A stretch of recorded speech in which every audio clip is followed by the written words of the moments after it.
Pues hay que orar, ¿no? Señor, gracias por este tiempo. Ponemos en tus manos nuestros corazones y queremos que nos hables, queremos ser más como tú. Te pido que, Señor, todas las barreras que traigamos en nuestra mente, en nuestro corazón, los pretextos, no queremos estar a la defensiva, Señor, que nada obstruya tu palabra, que llegue hasta nuestros corazones y transforme nuestras vidas, en el nombre del Señor Jesús. Amén. Bueno, la semana pasada, muy inexperimentadamente, intenté terminar Romanos 14 y fracasé en el intento, pero hoy sí lo vamos a retomar. Solamente quiero ir unos versículos atrás para tener el contexto de dónde nos quedamos y poder tomar desde ahí. Romanos 1 al 5 habla del Evangelio. Es por gracia, es un regalo de Dios. No hay nada que nosotros podamos hacer para alcanzar la salvación y estar bien con Dios. Es un regalo de Dios. Romanos del 6 al 8 son las bendiciones. De alguna manera, si lo quieres ver así, el Señor nos justificó, nos está santificando. No hay condenación para los que estamos en Cristo y nada nos puede separar del amor del Señor.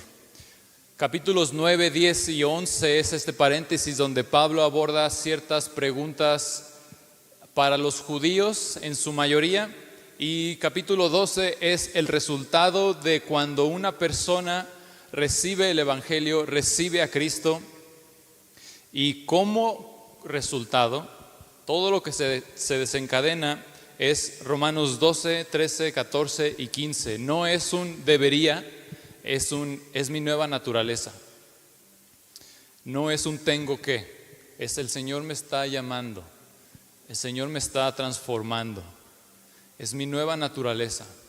Y la semana pasada en Romanos vimos brevemente Romanos 13 habla sobre, Romanos 12 habla sobre los dones, y Pablo pone específicamente esta fotografía o esta imagen de que en la iglesia somos como un cuerpo. Hay distintas partes y cada una cumple una función en específica. Así en la iglesia no todos somos iguales, ¿sí? Cada quien tiene sus dones, pero todos tenemos una función. Romanos 13, Pablo habla sobre someterse a las autoridades, no deberle nada a nadie y vestirnos y ser como Cristo. En Romanos 13, versículo 1 dice: sométase toda persona a las autoridades superiores, porque no hay autoridad sino parte de Dios, y las que hay por Dios han sido establecidas. Entonces, esto es importante por algunos ejemplos que vamos a ver ahorita en Romanos 14. Más adelante, en Romanos 13, versículo 10 dice: el amor no hace mal al prójimo, así que el cumplimiento de la ley es el amor. Entonces, Pablo unos versículos antes había dicho que no deban nada a nadie. Si es impuesto, paguen impuestos. Lo que tengan, cualquier deuda que tengan, no la vayan, procuren saldar esas deudas. Lo único que sí les pido es que tengan una deuda para con todo mundo, y eso es amar a las personas. Lo que le debes a la persona que está a tu lado siempre va a ser amor. Y Pablo va a poner un ejemplo de cómo se ve ese amor. Capítulo 14, versículo 1 dice: reciban al débil en la fe, pero no para contender sobre opiniones. Algo que no revisamos la semana pasada, pero creo que es momento de rescatarlo, es cuando se habla de opiniones, en el original, la palabra que utiliza Pablo hace referencia a la conciencia, ¿no? Lo que la conciencia te diga. Y Pablo aborda algo similar en 1 de Timoteo, capítulo 1. 1 de Timoteo, capítulo 1, versículo 4. Versículo 5 dice: el propósito de este mandamiento, el mandamiento que Pablo le da a Timoteo es predicar la sana doctrina. Dice: el propósito de este mandamiento es el amor nacido de corazón limpio y de buena conciencia. Y aquí está como la conexión, ¿no? Buena conciencia. Alguien lo puso de una manera bien interesante, y el Espíritu Santo nos habla a nuestras vidas. no siempre tenemos nuestra Biblia en nuestras manos, pero sí el Espíritu Santo puede estar tratando de convencernos de pecado o de justicia. Es el Espíritu Santo el que nos convence de justicia y de pecado. Y alguien lo ponía así: es como si en tu mente hubiera una luz, ¿no? Esa luz no es tu conciencia, la luz es el Espíritu Santo, y en tu mente hay una ventana. Entonces, cuando el Señor te está hablando en algo en específico, puedes ver en esa ventana que la luz está pasando, ¿no? Pasa y pasa, y llega un momento en tu vida donde no estás seguro que lo que vas a hacer es pecado, pero tú sientes que es pecado. Es el Espíritu Santo que te está diciendo: hey, cuidado, ¿no? La luz está pasando por esa ventana. Si decides no hacer caso a eso, esa ventana, lo que va a suceder que es tu conciencia se va a hacer cada vez más oscura, más opaca, a tal grado que la luz va a dejar de pasar cada vez menos, y como consecuencia la voz del Espíritu Santo la vas a dejar de escuchar en algún momento, porque la luz ya no pasa. Algo así es lo que está haciendo Pablo en Romanos 14. En Romanos 14, versículo 1, lo dice así: reciban al débil en la fe, pero no para contender sobre opiniones. Es decir, no quiero que le impongan lo que el Señor te habló a ti en tu conciencia a la conciencia de alguien más. Al contrario, somos un cuerpo, recíbanse. Versículo 2 dice: el que come no menosprecie al que no come, y el que no come no juzgue al que come, porque Dios le ha recibido. Versículo 5, uno hace diferencia entre día y día, otro juzga iguales todos los días, cada uno esté plenamente convencido, aquí está, en su propia mente. Pablo va a desenvolver esto un poquito más al final del capítulo, pero quiero que vayamos hasta versículo 13. Así que ya no nos juzguemos más los unos a los otros, sino más bien decidan no poner tropiezo u ocasión de caer al hermano. Yo sé y confío en el Señor Jesús que nada es inmundo en sí mismo, mas para el que piensa que algo es inmundo, para él lo es.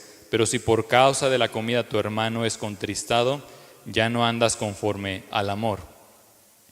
Los ejemplos que habíamos puesto la semana pasada, el primero era, creo que era fumar. Y esto es algo que la gente puede someter a opiniones, ¿no? La conciencia de alguien le puede decir: para mí fumar no es pecado. La manera en la que sabes que se somete a opinión de alguien más es porque la Biblia no habla claramente de eso. No hay un versículo en la Biblia que te diga no fumes. Entonces, ¿qué hago con eso? Y Pablo dice: bueno, no contiendan sobre opiniones. Para ti es malo, es pecado fumar, y Pablo dice: no fumes. Para ti no es para ti es pecado fumar, no fumes. Para ti no es pecado fumar y fumas, ok, guárdatelo para ti y para Dios. Lo importante, dice Pablo, es que si tú sabes que para alguien más esto es pecado, no lo hagas enfrente de él, no lo practiques. Esto es algo muy particular de ti. Ahora, si me preguntan a mí, ¿puedo fumar? La pregunta es para ti. Y yo no te voy a decir, al contrario, yo te diría, bueno, ¿puedes fumar? En mi propia conciencia, para mí sí es pecado. Soy yo no fumo. Yo sé que hay hermanos que fuman y está bien. O sea, no es como que yo me voy a tropezar porque sé que fuman. Yo sé que para ellos no es pecado, y el chiste es que nos recibamos, ¿no? Unos a otros. Otro ejemplo que pusimos fue el de los tatuajes. La Biblia no habla sobre ponerse tatuajes. Sí dice en Levítico que no herirás tu piel para dar adoración a otros ídolos. Eso sí dice, pero lo que está hablando ese contexto es que si alguien, en ese contexto es Dios le está dando la instrucción específicamente al pueblo para que no adoptaran la cultura del pueblo cananeo. Ellos sí hacían eso específicamente para dar tributo y para dar una adoración a la muerte. Y Dios les dice específicamente: eso no lo hagan. Si tú te quieres, o si yo me quiero tatuar Génesis 1:1, pues no sé si yo le estoy dando tributo a la muerte, ¿no? Porque es Génesis 1:1. Si tú vives con tus papás y te quieres tatuar y ellos no te dejan, no te tatúes. Eso sí creo que es pecado. ¿Qué otros vimos? Usar gorra, ya lo revisamos también. Yo no creo que sea pecado usar gorra. La Biblia habla en Corintios, en 1 Corintios sobre, vimos Pablo habla sobre que si tu cabeza está cubierta y estás profetizando y orando, pues prácticamente eso es pecado. Pero si sigues leyendo, dice que eso es específicamente para la iglesia en Corinto. Y Pablo termina esa sección diciendo, esto es algo particular de ustedes, ninguna otra iglesia de Dios lo practica, ¿sí? Entonces, otros ejemplos que se me vienen a la mente es escuchar música. Paréntesis, ¿alguien puede cerrar esa puerta? Porque siento que hay varios niños dormidos y está como que golpeando y pobres. Y hay otros hermanos dormidos y no se vayan a despertar, ¿no? Pero bueno, escuchar música. Una vez me tocó estar en la casa de un pastor hace ya unos 15 años y yo estaba traumado con un DVD de música que no era cristiana. Fue mi error pensar que podía contar con su confianza. Y el siguiente domingo me llamaron desde el púlpito, me dijeron que estaba mal escuchar ese tipo de música. Yo no creo que esté mal. Yo traigo este tema interno. Hay una canción, específicamente una canción de un grupo que no les voy a decir quién es, pero es un grupo que si tú ves toda su discografía y como que todo lo que ellos están haciendo, sí es muy evidente que se están burlando de la Iglesia Católica. Y específicamente esta canción no dice nada de Dios y no dice nada de Jesús, pero sí dice algo sobre otras personas de la Biblia. Ahora, que hablen mal de Moisés o de Pablo, pues para mí me da igual, ¿no? Ellos no murieron por mí, Cristo murió por mí. Pero así técnicamente no dicen nada malo de Jesús. Pero yo traigo este tema interno de que me encanta esta canción. No es que no la pueda dejar de escuchar, y le digo a mi esposa, quiero escucharla y poder disfrutarla y que no me parezca pecado. Hay otras canciones que simplemente me encanta cómo suenan, no dicen nada de nadie y no creo que sea malo. Entiendo que habrá algunos hermanos que crean que en la iglesia se debe de adorar con piano, ¿no? Y con órgano, y está bien. Habrá otros que dicen no, con la batería para llegar a más jóvenes, creo que también está bien, ¿no? Pero sí creo que cuando escuchamos algo donde alude específicamente en contra del Evangelio, para mí es pecado. Y a veces vengo a la iglesia, cuando vengo a la iglesia para una reunión de algo, de la iglesia, este es mi ritual, ¿ok? No quiere decir que es mi manera de permanecer conectado. Cuando vengo específicamente a eso, sí vengo escuchando música cristiana. Pero si vengo a la iglesia y vengo yo solo y no voy a ver a nadie, vengo escuchando cualquier tipo de música. A veces hasta pienso, vengo pensando y digo, no manches, esta batería suena fregón, casi de que mira Espíritu Santo, y le subo, ¿no? Escucha cómo la mezcla, cómo lo hicieron. Yo no creo que tenga nada de malo. Lo que sí creo es que si hay cosas que aluden específicamente a Cristo, es mejor retirarse.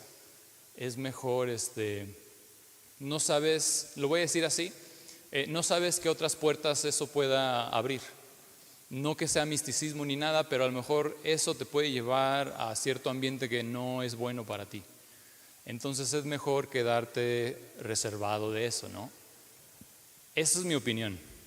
Yo prefiero escuchar todo tipo de música, siempre y cuando sé que no están aludiendo al Señor. Otro ejemplo que tenemos es relaciones antes del matrimonio. Bueno, aquí hay un tema que sí tenemos que poner en claro. La Biblia específicamente, si tú lo buscas así, de que relaciones antes del matrimonio, tú no lo vas a encontrar como tal. Lo que tienes que hacer ahí es saber cuál es el mandamiento que está abordando eso. Por ejemplo, la Biblia tampoco dice no robes carros, ¿sí? No te da permiso de ir a robar carros, pero sí hay un mandamiento general que dice no robarás. Y eso cubre cualquier tipo de robo. Entonces, en la Biblia lo que encontramos es la inmoralidad sexual. Pablo dice en la primera carta a Corintios, huyan de la fornicación, huyan de todo eso. Esa palabra fornicación es la única que me he aprendido en griego porque es la más sencilla de decir. Dice porneia, y de ahí viene la palabra, bueno, es que hay niños aquí, de ahí viene la palabra contenido para mayores de 18 años, ¿no? Esa palabra específicamente dice que toda la actividad o toda la sexualidad que está fuera del matrimonio entre un hombre y una mujer es pecado. Eso es algo que se debe de hacer ya dentro de un pacto con Dios, con el compromiso de una persona, con dos, o sea, es una pareja. Todo lo demás, todo lo que es afuera es pecado. No es para practicarse solo, no es para que se practique solamente con la vista o con los oídos o con las palabras. Eso es algo específicamente para el matrimonio. Muchos podrán argumentar, bueno, es que si yo necesito conocer a alguien con la que puedo conectar con esa persona para saber si puedo estar con esa persona toda la vida. Ese es como que el pretexto que ponen para poder ir de pareja en pareja. Mira, yo te voy a decir esto. Tú puedes hacer lo que tú quieras con tu vida. Y lo que yo he aprendido ahora que soy papá es, a mi hijo le ha agarrado una etapa en la que se divierte con ciertas cosas. Ahorita trae de moda divertirse con las perillas del gas de la estufa y se la pasa súper bien, pero no sabe el peligrazo en el que se está metiendo. Algo así sucede con esto de la inmoralidad. A lo mejor para ti es súper divertido, pero no es que Dios te esté diciendo no puedes hacer esto, no puedes hacer aquello, no es que sean reglas, es que el Señor te está cuidando. Es su amor el que te está protegiendo. Yo prefiero verlo de esa manera antes de que qué puedo hacer y qué no puedo hacer. Pero sí, específicamente la Biblia, esa porción de la Biblia sí habla de eso. Sí es pecado tener ese tipo de relaciones antes del matrimonio. Un par más, antes de seguir con Romanos 14. Hay cosas que no están sujetas a opinión, esa es una de ellas. La otra es bautizarse. La Biblia sí habla sobre bautismo, sí es un mandato de Dios, entonces no está sujeto a opiniones. No es que si tu conciencia te dice lo contrario, no. Está en la Biblia, es una verdad bíblica. Pero tener la Santa Cena también está en la Biblia, ¿no? No es que si me remuerde la conciencia, no, está en la Biblia. Es un mandato y hay que acatarlo, es obediencia. Entonces, vamos a donde nos quedamos la vez pasada, versículo 17. Porque el reino de Dios no es comida ni bebida, sino justicia, paz y gozo en el Espíritu Santo. Y recuerda que lo que estaban argumentando aquí es que había judíos que querían guardar la ley y querían simplemente celebrar absolutamente todas las fiestas que había. Y Pablo dice, hay gente que no hace distinción de día y de día. Hay gente que quiere guardar el sábado, guarda el sábado. Hay gente que dice, es sábado, voy a hacer otras cosas, perfecto. Pero no le pongas tu opinión a alguien más. Y lo que pasa con comer también es que estaban diciendo, no podemos comer todo este tipo de cosas. Y otros decían, sí podemos comer. Y Pablo dice, mira, hay cosas más importantes con qué puedes hacer y qué no puedes hacer. Y es esto, el reino de Dios no es comida ni bebida, sino justicia, paz y gozo. Cuando tú tienes una relación verdadera con Dios, lo último que te preocupa es qué puedes hacer y qué no puedes hacer. Lo primero que te preocupa es cómo puedo extender su reino. Cómo puedo, esta paz que tengo, cómo se la puedo dar a mi hermano. Este gozo que tengo en medio de la tribulación. Ese hermano, esa persona que está pasando por un momento súper difícil, ¿cómo le puedo hacer? Pablo dice, el reino de Dios no es comida. Hay algo más arriba que eso, que es justicia, paz y gozo en el Espíritu Santo. Versículo 18, porque el que en esto sirve a Cristo agrada a Dios y es aprobado por los hombres.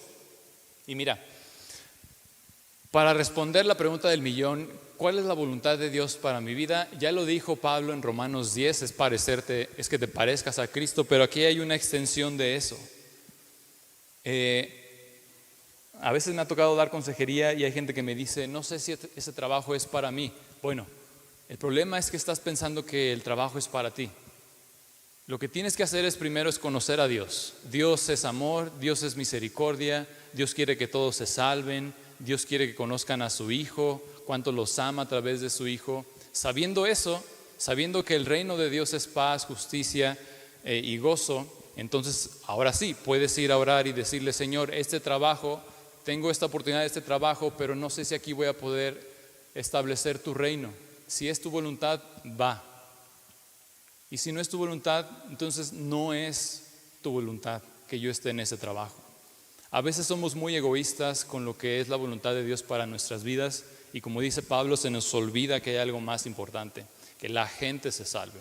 Si el Señor te va a mandar a ese trabajo, quiero que sepas que te va a mandar para representarlo a Él, para que más gente se salve, para que más gente conozca de la misericordia de Dios. Y Pablo dice, el que en esto sirve a Cristo agrada a Dios y es aprobado por los hombres. Versículo 19, así que sigamos lo que contribuye a la paz y a la mutua edificación. No destruyas la obra de Dios por causa de la comida. Todas las cosas a la verdad son limpias, pero es malo que el hombre haga tropezar a otros con lo que come. Y nuevamente, a mí me gusta resumirlo de esta manera. Si es pecado o no para ti, pues eso es para ti, ¿no? Pero si tú sabes que es pecado para el de al lado, o si no sabes si es pecado para el de al lado, la primera pregunta que te tienes que hacer es, ¿esto que voy a hacer, esto que voy a decir, acerca más a mi hermano a Cristo o lo aleja? Y Pablo dice, sigamos lo que contribuye a la paz y a la mutua edificación. Versículo 21, bueno es no comer carne ni beber vino.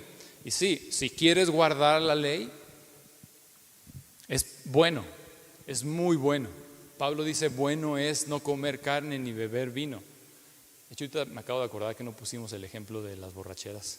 Ahorita volvemos ahí. Dice, pero hay incluso algo que también es muy bueno y dice ahí mismo, ni nada en que tu hermano tropiece o se ofenda o se debilite. Es bueno guardar la ley, es muy bueno, pero también es muy bueno cuidar a tu hermano para que no tropiece. Entonces, recuerda cómo comenzamos, Romanos 13:10, que el cumplimiento de la ley es el amor. Aquí yo lo veo tajantemente. Versículo 22, ¿tienes tu fe? Tenla para contigo delante de Dios. Bienaventurado el que no se condena a sí mismo en lo que aprueba. Y esto es lo que revisábamos. Si para ti no es pecado ponerte tatuajes, para ti no es pecado, bienaventurado tú, es tu conciencia, ¿sí? Pero no andes imponiendo tu conciencia a los demás. La conciencia te la dio el Señor específicamente a ti. Si tú sabes o si tú sientes que algo de lo que hemos dicho para ti sí es pecado, o algo que no hemos mencionado para ti sí es pecado, y no hay un mandato específico en la Biblia para eso, versículo 23 es para ti. Dice, pero el que duda sobre lo que come es condenado, porque no lo hace con fe, y todo lo que no proviene de fe es pecado. Entonces, si para ti algo es pecado y con todo eso lo practicas, entonces dice Pablo, eso sí es pecado. No es que la Biblia no dice específicamente, entonces mientras no diga, no, es pecado. Si tu conciencia si el Señor te está hablando directamente a tu conciencia y te dice, hey, por ahí no, y tú lo haces, eso sí es pecado. Si para ti es pecado comer puerco y tú comes puerco, entonces es pecado. Si para ti no es pecado comer puerco y comes puerco, entonces no es pecado, ¿ok? Vamos a poner un ejemplo bien padre donde vamos a ver literalmente todo versículo, capítulo 14 aplicado. Y quiero que me acompañen a 1 Corintios, capítulo 9, versículo 19. Y Por esta ocasión, no soy mucho de esto, pero vamos a leerlo en la Nueva Traducción Viviente.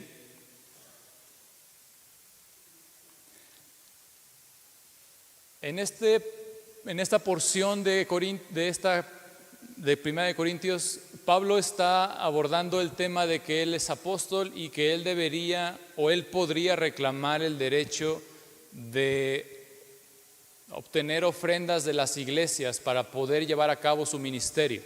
Es lo que Pablo está diciendo, ¿sí? Esto es como que el preámbulo, versículo 19. A pesar de que soy un hombre libre y sin amo, me he hecho esclavo de todos para llevar a muchos a Cristo. Versículo 20, cuando estaba con los judíos, miren esto, cuando estaba con los judíos vivía como un judío para llevar a los judíos a Cristo. O sea que cuando estaba con los judíos y los judíos le decían vamos a la sinagoga, Pablo decía sí, vamos a la sinagoga. Oye, hay que guardar el sábado, sí, vamos a guardar el sábado. Oye, no vamos a comer puerco, perfecto, no vamos a comer puerco. Y dice Pablo, pero la meta era poder acercarlos más a Cristo, a ellos. Versículo, ahí mismo, cuando estaba con los que siguen la ley judía, yo también vivía bajo esa ley. A pesar de que no estoy sujeto a la ley, me sujetaba a ella para poder llevar a Cristo a los que están bajo la ley. Versículo 21, cuando estoy con los gentiles, quienes no siguen la ley judía, yo también vivo independiente de esa ley para poder llevarlos a Cristo. Los gentiles no iban a la sinagoga, no guardaban el sábado, y Pablo dice, no guardan el sábado, perfecto, ¿qué quieres hacer el sábado? ¿Vamos a comer puerco? Excelente, pásame la salsa, ¿no? Pero creo que Pablo está haciendo un claro ejemplo de cómo recibir al débil, no menospreciar al débil, no juzgar al que es fuerte. Versículo ahí mismo dice, yo también vivo independiente de esa ley para poder llevarlos a Cristo, pero no ignoro la ley de Dios, obedezco la ley de Cristo. Y sí ponía sus límites. Aquí hay gentiles que a lo mejor todavía para ellos las borracheras son pecado. Y Pablo decía, yo voy a poner un límite porque yo estoy bajo la ley de Cristo, yo no me voy a emborrachar con ellos. Si voy a comer puerco, si voy a ir con ellos a celebrar un cumpleaños en sábado, no voy a guardar el sábado con ellos, pero hay límites. No es carta abierta para que hagamos lo que nosotros creamos. Dice, obedezco a la ley de Cristo, que es todavía mayor que la ley de Moisés. Mientras Moisés decía, no matarás, Jesús decía, bueno, si en tu mente le dices tonto a tu hermano, ¿no? Con que le digas tonto a tu hermano, entonces ya estás literalmente ahí. Y Pablo dice, yo no estoy sujeto a la ley de Dios, estoy sujeto a la ley de Cristo. Versículo 22, cuando estoy con los que son débiles, me hago débil con ellos, porque deseo llevar a los débiles a Cristo. Entonces, cuando viene un débil en la fe, mira, quiero decírtelo así, de esta manera, con todo el amor del mundo. Si tienes una oportunidad de demostrar a la gente cuánta Biblia sabes, yo te invitaría a que la desaproveches y que te hagas débil con ellos, para que los puedas acercar a Cristo. Porque un débil en la fe, yo siento que es como un niño, y a un niño hay que tenerle paciencia. Y hay que tenerle pues misericordia, pero sobre todo muchísimo amor, muchísima gracia. Entonces Pablo dice, me hago débil con ellos porque deseo llevar a los débiles a Cristo. Con todos trato de encontrar algo que tengamos en común y hago todo lo posible para salvar a algunos. Versículo 22, hago lo que sea para difundir la buena noticia y participar de sus bendiciones. Entonces, más allá de qué podamos o qué no podamos hacer, pregúntate cómo los puedo acercar a Cristo. Haciéndome débil con los débiles, ¿no? Practicando la ley de Cristo con los gentiles. Si es un judío, bueno, vamos a la sinagoga. A mí me encantaría algún día guardar el sábado con alguno de los judíos.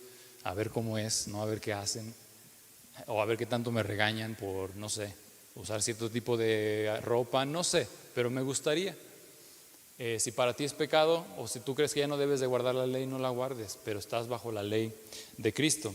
Capítulo 15 de Romanos, versículo 1, dice: así que los que somos fuertes debemos soportar las flaquezas de los débiles y no agradarnos a nosotros mismos. Y creo que después de lo que leímos en 1 Corintios,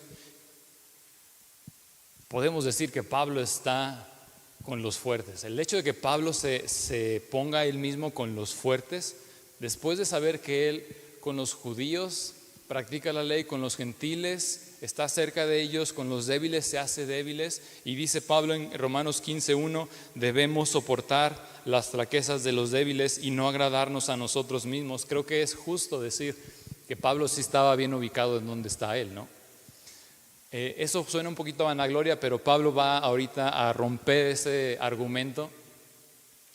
Yo sí creo que a veces nos toca recibir a los débiles en la fe como niños, porque cuando un niño anda gritando y haciendo lo que sea, no puedes solamente gritarle y desesperarte tú y ahora ya los dos están gritando.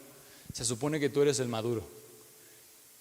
El niño es niño y va a seguir siendo niño, y no importa si pasan 5 años. O sea, mi hijo ahorita tiene 1 año y medio, en 5 años va a seguir siendo niño. Y es todo un proceso. El problema es que a veces creemos que por tener ciertos años en la iglesia, leyendo la palabra, a veces ya somos maduros, y no creo que siempre sea así. Una persona de 15 años no es un adulto, no es un maduro, es un adolescente. Y ya han pasado 15 años. Entonces creo que ayuda a ilustrar, ¿no? No agradarnos a nosotros mismos. Versículo 2, cada uno de nosotros agrade a su prójimo en lo que es bueno, aquí está, para edificación. Porque, versículo 3, porque ni aun Cristo se agradó a sí mismo, antes bien, como está escrito, los vituperios de los que te vituperaban cayeron sobre mí. Porque las cosas que se escribieron antes para nuestra enseñanza se escribieron a fin de que por la paciencia y la consolación de las Escrituras tengamos esperanza. Pablo viene desarrollando este argumento. Los que somos fuertes nos toca soportar, y luego pone este ejemplo que es Salmo 69 versículo 9, que es un salmo mesiánico porque habla de Cristo, y lo que Pablo está diciendo es: nos toca soportar a los débiles, las flaquezas de los débiles, porque hubo uno más fuerte que todos que nos soportó a todos. Soportó la flaqueza de absolutamente todos. Dice: los vituperios de los que te vituperaban cayeron sobre mí. Y versículo 4 es una joya. Cuando se trata de ser iglesia, recibir al débil en la fe, no menospreciar al débil, no juzgar al que es fuerte, mucho de eso, o yo quiero decir prácticamente que todo eso debe estar sustentado y fundamentado en la Biblia. Sin embargo, como vimos en 1 Corintios la semana pasada, Pablo dice: el conocimiento envanece. Versículo 4 es lo que deberías de esperar cada que tú lees, abres tu Biblia y la lees. Dice: porque las cosas que se escribieron antes. ¿Qué cosas? Pablo tiene solamente la ley, el Antiguo Testamento y los Salmos. Dice: para nuestra enseñanza se escribieron, para enseñarnos a cómo ser como Cristo, no para envanecernos. Y luego dice: a fin de que por la paciencia y la consolación de las Escrituras tengamos esperanza. Esto produce la Biblia. Esto es lo que produce la palabra en tu vida. Cada que abres la Biblia, esto es lo que debes de encontrar: consuelo, paciencia. ¿Para qué? Para tener esperanza. ¿Esperanza para qué? Para la voluntad de Dios. Si alguien que fuma, si alguien que no, vamos a ponerlo así, si alguien que dejó de fumar porque para él es pecado, está teniendo tentación de fumar, para eso es la palabra, para abrirla, para saber que en la palabra el Señor le va a dar paciencia, le va a dar consuelo y va a tener esperanza de que esa tentación un día va a terminar. Alguien que está en un noviazgo y está siendo tentado a tener relaciones antes del matrimonio, para eso es la Biblia, para poder abrirla y decir, bueno, el Señor tiene algo muchísimo mejor para mí en el matrimonio, y produce paciencia, produce esperanza, ¿no? Versículo 5, pero el Dios de la paciencia y de la consolación les dé entre todos ustedes un mismo sentir según Cristo Jesús. Esto es el resultado final como una iglesia, produce unidad, ¿no? ¿Cuál es el resultado de tener paciencia y consolación? Para el débil en la fe, que somos uno. Para no menospreciar al débil, somos uno. Para recibir a alguien que tiene otro tipo de opinión, somos uno. Para eso son las Escrituras, para poder ser uno en Cristo.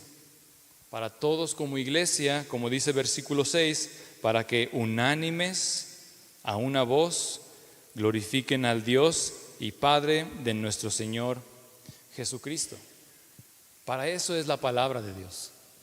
No para que vean cuánta Biblia sé, no para que vean cómo guardo la ley. No. La palabra de Dios te va a ayudar a producir paciencia, consolación, y el resultado es que el fuerte en la fe pueda recibir al débil en la fe, y el débil en la fe pueda dejar de juzgar al que es fuerte en la fe. Al que tiene diferentes opiniones, la palabra nos ayuda para poder ser uno, para no querer imponer y para obviamente no ser piedra de tropiezo para el que está al lado de mí. Nos ayuda a ser uno, nos ayuda a que todos juntos, unánimes, cuando dice la palabra un mismo sentir, Pablo estaba diciendo todos tengamos este mismo pensar.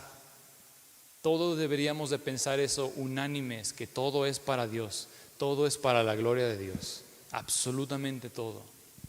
Eso creo que es muchísimo más importante que qué puedo hacer y qué no puedo hacer, qué me puedo poner y qué no me puedo poner, qué me puedo tatuar y qué no me puedo tatuar, qué puedo beber y qué no puedo beber. Lo más importante es, Señor, ¿cómo le puedo hacer para que mi hermano y yo seamos uno para darte la gloria y toda la honra a ti? Entonces, antes de terminar, déjeme orar y vamos a pedirle a los misioneros que pasen, porque vamos a orar por ellos. Señor, gracias por tu palabra. Señor, queremos recibir a todo mundo, no contender con opiniones. Queremos ser una sola iglesia, Señor. Ayúdanos a que, Señor, si hay algo que es pecado para nosotros y mi hermano, mi hermana lo hace, Señor, no queremos juzgar y no queremos menospreciar, queremos recibirlos a todos, Señor, porque un día todos juntos vamos a estar allá arriba, vamos a estar contigo y vamos a proclamar a una voz que toda la gloria es para ti, Señor. ¿Y por qué no empezar desde hoy? Queremos desde hoy ser una sola voz, un mismo sentir, un solo pensamiento, que hay cosas más importantes, Señor, que mi propia vida y mi propio ensimismamiento. No queremos, Señor, ponernos en primer lugar. Tú eres nuestro Rey, tú gobiernas nuestras vidas.